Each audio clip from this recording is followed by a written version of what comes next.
My name is Terry Black. I'm a co-owner of a company called Greenway Supply. We are an environmentally friendly or earth-friendly building products company. We provide remodeling materials as well as renewable energy, water conservation, and energy conservation products. Our sales area is probably central Indiana, and that's about in the middle of the United States. Well, unfortunately, we don't have the same incentives for renewables in this state like other states do. We have the federal standard or the federal incentives, but nothing really for the state, and that's really working against us as far as renewables. That's for wind energy and biofuels.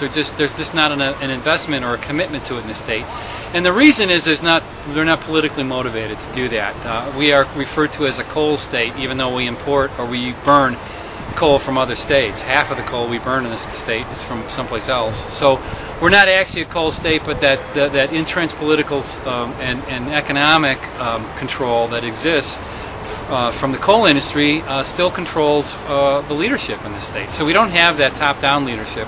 We've got a lot of bottom-up interest, but no top-down support. And that's the main disadvantage here. Well, I don't believe the environment is a partisan issue. I mean, the best legislation that's ever been passed in this country was passed by a Republican president. You know, two of them. Teddy Roosevelt established national parks in this country.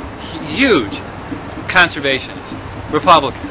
Richard Nixon, okay, the scoundrel of the 60s and the 70s, okay, environmental protection, you know, Endangered Species Act. I mean, he did it.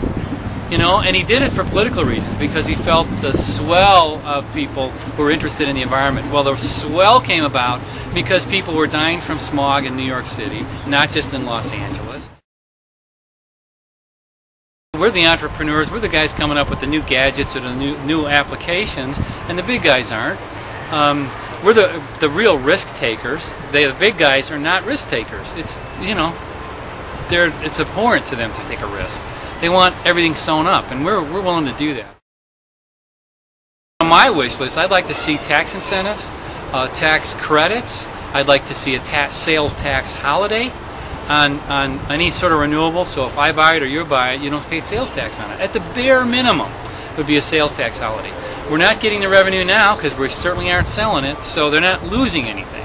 Where we could actually, you know, have some sort of small support for people who want to make those choices. And then I would start doing things like put it on the State House, put it on the governor's mansion, put it on state buildings. You know, put them on those buildings and be the example for all of us, all the other people, the community, to see that it is something we all need to start doing.